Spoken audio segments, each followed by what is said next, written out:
Peace to the Chaos Squad. What's up? What's up? What's up, Patreon family? Yes, sir. Self-discipline, self-control. Self-discipline, self-control. What is it and why it is important? So D-Ray and I was watching this show called The Ultimatum. And this show, The Ultimatum, was very, very interesting. Very, very, how you say, uh, funny style, if you will, right?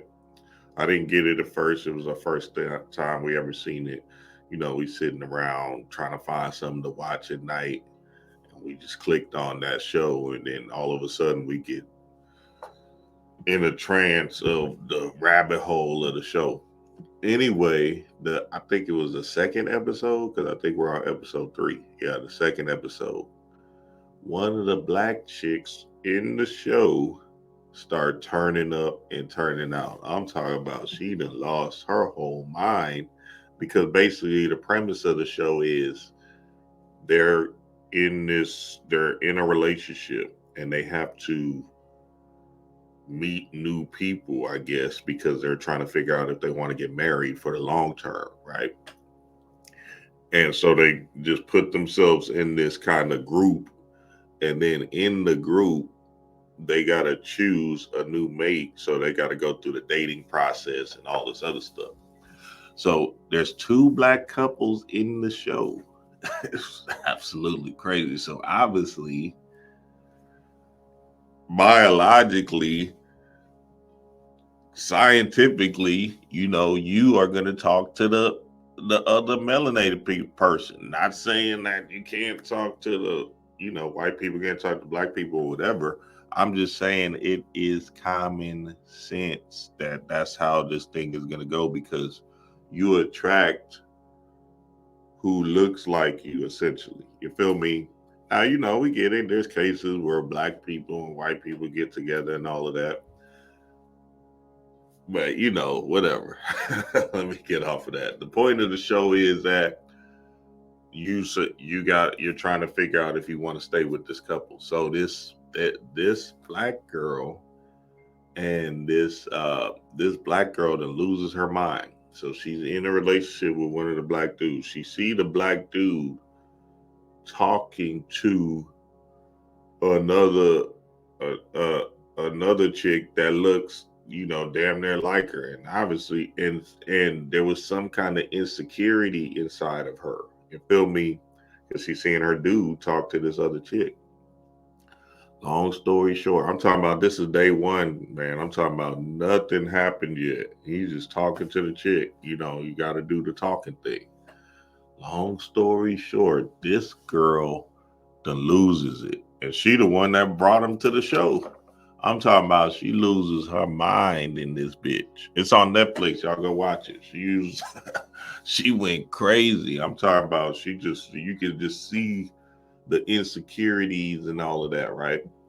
But the real name of the game of the show is self-control, self-discipline. Can you be able to withstand and withhold energy back, right, when you're seeing your mate, relate with somebody else? Because I was telling D-Ray, I said, nigga, if that was a white chick, she would have never acted like that. She would have been in a whole different space of, okay, whatever, right? She would have been like, oh, okay, this.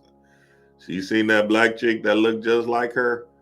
She lost it, baby, and I'm talking about lost it big time. Chaos in the blood. But one of the biggest aspects of what I seen was the self-control piece and self-discipline. And this is a big part of spirituality.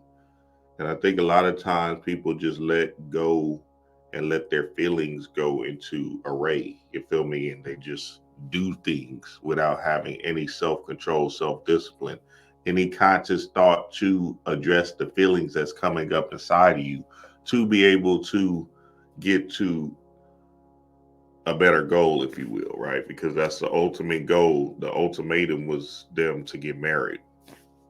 So it's the instant gratification versus delayed gratification, right?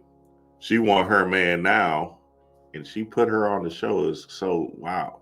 She want her man now, but in the show, can you withstand the process of them being in a house together for 3 weeks and being able to mix and mingle with another being? One of the biggest aspects of spirituality that I see, especially in my consultations, is this self-control piece. And a lot of it is because of the prefrontal cortex is not developed or maturated to a space of love for self. Now, as melanated beings, we are the feeling people. So I understand how these feelings can come up inside of you and you're just in a rage, or you're just in like, shit, I just got to get this off, or you're just in this zone, right? Because another thing in the show, the what so that's how black people is the feeling people. You can see it in that show. Y'all gonna watch that show. Watch it till episode 3, because that's where it was at. The white people sitting around, and both black couples now get up and they in their feelings and shit like that. They looking crazy as hell, boy. I'm talking about this is day one of the show. They in their feelings because they know for a fact the other one is choosing the other one. You feel me? And then they feel these insecurities or whatever. So us being the feeling people, us being the sun people, we feel energy different, right? So it's gonna come up inside of us, and that's the thing. That's the venom, right? That's that melanin that makes us dance better, that makes us fuck better, that makes us taste food better, right? That makes us move better, move more fluidly, right? We're in the rhythm, right? We're in the zone. We're in the, you know what I'm saying? We're on beat. So us being the feeling people, we have to control these urges that come up inside of us, because what's happening is if we can't have the self-discipline, the self-control, then we are subject to the feelings. And the feelings could have us in an erratic, chaotic state where we're kind of losing our mind. You feel me? See, when we talk about chaos being, we're talking about the potential inside of you. And chaos is that potential inside of you that arises. But you have to control the chaos to bring it into order. So when you bring it into order, now you're able to manipulate the world in a such fashion that your vision desired will come into alignment, right? I remember back in the day, I had a huge problem with self discipline and self control. Like I used to take them ecstasies. I remember them ecstasies. Don't act like it was only me, nigga. I know it was y'all too. I used to take them tabs of ecstasy, right? And at first you start off, going out taking them, whatever, right? And then that's you're going out every week, and then you might be going out 3 times a week, whatever. Then you start taking them all the time. Well, this is just my story. It might not be you, but this is my story. Because the feeling was such a grand feeling, you like, damn, I'm shit. Let me take these hoes all the time. You feel me? Damn, they're taking not all the time, but like, at night and shit. You feel me? And I was doing that, and I couldn't. There was a time when I couldn't have sex without it, so I wouldn't even try to have sex without it. You feel me? I was that addicted. I had lost control. My whole being was fucked up off of them hoes, because I was like, I needed them to have sex. It was that deep. It was that foregone in my being, right? And I didn't really consciously understand what was happening to me, but it was actually doing something to my brain to where the addiction just took effect like crazy. You feel me? Then them come downs would be a motherfucker. So now the whole day I'm feeling depressed and sad and shit on the come down, because the next day is the come down. So I gotta smoke weed, take bars, everything just to equalize my shit up. Nigga, I was in a wreck, baby. God damn. I'm talking about I was in a wreck. And you don't think about it during the time, because you're just thinking like, oh, these substances is whatever, right? And I lost myself to the drug. I lost my whole self to the drug. And the way I had to fight back after I came off of the comatose, right? I had to fight back through the mental alchemy, mental alchemy, mental alchemy. And that was a big journey in my life to fight back because, I had to lose it all in order to rise up and become Hey Ru again. You feel me? So, whenever we're in this self discipline mode, which is a big part of my journey and what happened to me, you have to understand that you are doing something to gain something greater, right? The delayed gratification is going to be that much more enlivened in your being when you are putting yourself in these situations to hold back. So, for instance, people might have a problem with porn. This is a big one because remember I did it probably a year ago when I did the instant gratification versus delayed gratification. When you can hold and cultivate your seed upward, right? You are going to be more in alignment with your God body. Realize that Kundalini energy flowing up will help bring down ideas and channels and information that you need for yourself and you need in this particular journey. So it's a great idea to delay gratification and not be, ejaculating your seed all the time. Now I'm not saying don't get it off. I'm saying, when you hear about these teenagers now and you're reading about their stories and shit with the ED, and they're they taxing they shit because they don't got nobody responsible telling them, hey, look, you can't do this, da da da da, right? It's such a bad time for, oh my God, damn, I couldn't even imagine now with technology and stuff, and you don't got no dad. So hey, look, if you can be a mentor to some of these young guys, tell the young guys, hey, look, man, you want to be in control of your sexual urges. You feel me? Because now they're putting people into this beta mode, especially the young guys, right? The 13-year-olds and shit like that. So if they're in this beta mode, they can't be aggressive or assertive. And that's what they want. They want docile men. And these docile men will not be able to move in a space of power and manipulating their world accordingly. So they docile, so they'll just be workers. You feel me? There's a whole damn system in this bitch, and this shit gets stranger by the minute. But self-discipline is important, and I want to give y'all some tools and some understanding of what you could do to self-discipline. Now, the biggest part of self-discipline is your will. And will is an interesting thing because this is actually one of the aspects of magic that people actually try to poo-poo on, right? Because they feel like there's something wrong with being I guess advantageous, right? They feel like there's something wrong with being heroic. There's something wrong for standing up for yourself. You just want everything to come easily and effortlessly. But honestly, the real aspect and the real power in magic, in being a magician, is your will, right? It said, what's this thing? It says, let me see what it is. I'll be having it in my. It says, hold on.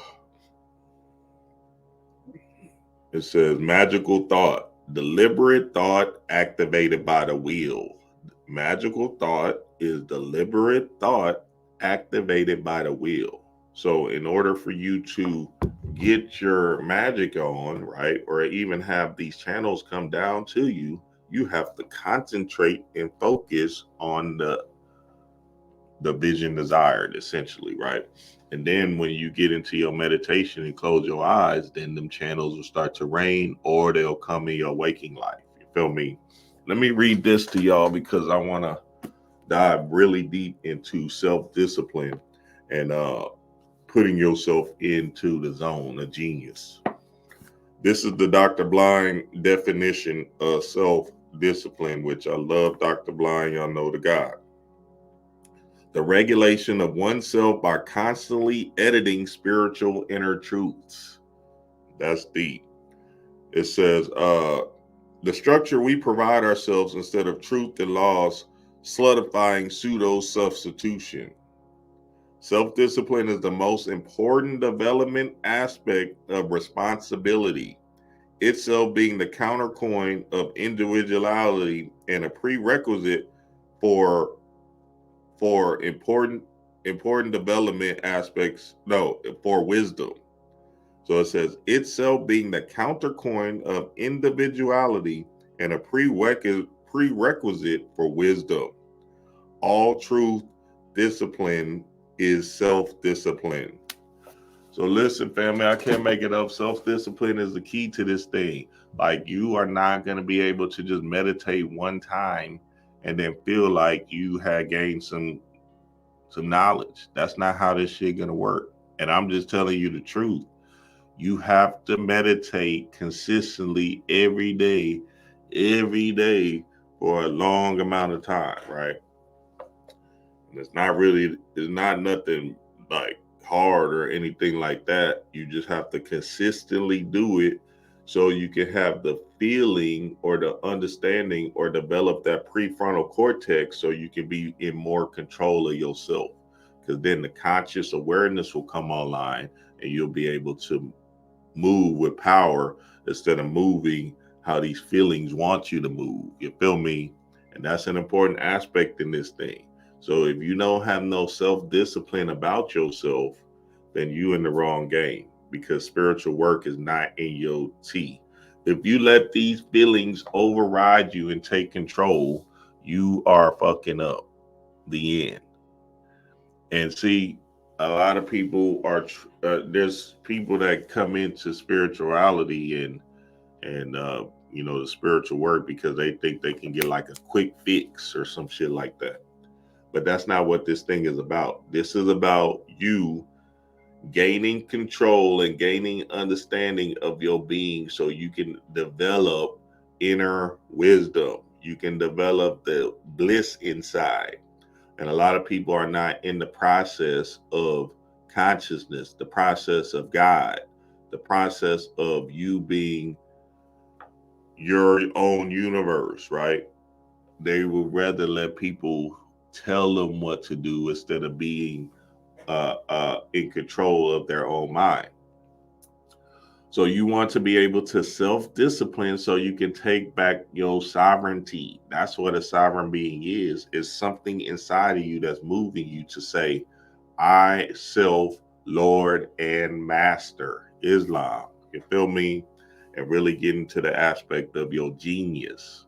So one aspect of self-discipline is meditation. Obviously, meditation is a must. Meditation is a must. Y'all know how much hey, hey, you can't say I ain't never said meditation. Meditation is a must. Do it every day.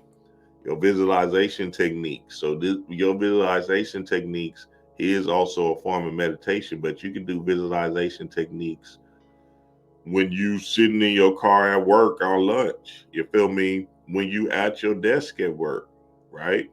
You can go into your visualization damn near when you driving. Some of you, most of y'all do, right? Now, the important aspect is, are you visualizing the struggles and worries of the day, your boss talking shit to you? Or are you visualizing yourself as a winner, yourself having a prestigious, powerful life, right? In the grateful zone of, hey, this is who I am and this is what I'm claiming to be, right? You visualizing yourself on the beach, kicking it, chilling, right? See, when we talk about consciousness, we're talking about letting, understanding the control and understanding that being that wants to take over yourself, right? And give you these low vibrational thoughts is not you. That's not you. You are beyond them low vibrational thoughts. You are greater than them. And what you got to start to realize and understand within yourself is that if you can consciously look at that visualized picture that you're thinking of that's not serving you, then you'll be able to change it. And once you change it, you'll be able to assert more energy to your being. You feel me? Hey, that's an important aspect. Another important aspect is reading, reading, reading, reading. Now, listen, family, I get it. Y'all got jobs, y'all got families, and all of that. We have the same kind of understanding too, right? You have to read at least an hour a day. Y'all know our book club, we be turning up. We try to get it in. We reading, we're reading for an hour, right? So when you read, you are stimulating your imagination as well. And you're stimulating the faculties to see beyond the veil. And you're stimulating something inside of you to say, ah, or this aha. So reading is very, very vital and very, very important. Another thing you can do is writing. And I like to call it chaos writing. Write about yourself as a great being. You feel me? Write yourself as a powerful being. Write yourself in this grateful state and say, this is who I am and this is how powerful I am. And you want to practice that daily as well. You feel me? Just writing a quick story about yourself. 5 minutes. Remember, when you write it down, it's becoming into the third dimension, right? Because now it's coming from the fourth dimension, your divine mind, and then you're putting it into this two-dimensional construct on the paper, and then you're becoming a third dimensional being. It's becoming a third dimensional thing, right? So you're giving it life essentially. And you want to do that because it's a story about you. You are the hero in your story, family. So you gotta write. Writing is very important. What else? What else? What else? Music. Now, music is very important also because what you listen to can stimulate a response. And since we are the feeling people, you want to listen to stuff that actually serves your greater good, serves you in the power zone, serves you for greatness, serves you for love for self. And that's important because when you are listening to music, you're feeding your soul. You're feeding your soul because remember, we are the universe, universe, one song. So you're feeding your vibration something that's stimulating you. And nowadays, what they do with this music, it's a catchy tune. Don't get me wrong. That should be stimulating that lower nature like a motherfucker. You feel me? You be like, oh shit, it's going down, baby. But what you really want to do is understand what that feeling is. Yeah, it's that animalistic feeling that feels good, right? And we do want to have time when we do stimulate that area, right? Because maybe we need to, get aggressive and get assertive and get out there and get it or whatever, right? But you want to be more in the higher vibrational zone. So instead of you being this animalistic nature, you want to listen to music that's stimulating your mind. Listen to lectures, audio tapes, Dream Wise, Avi Hemmett. You feel me? Listen to stuff that's going to stimulate and stir up your mind because that's a key play into you changing and uplifting your vibration. So yeah, family, I want to share that with y'all, man. I want to share that with y'all because I thought that show, The Ultimatum, was a funny show. Check it out. Let me know what you think. And yeah, y'all know Patreon family, leave comments, leave stuff down below, and let me know because you know what I'm saying, we can dive deeper into this concept and to this idea. I know what it is, family. Peace to the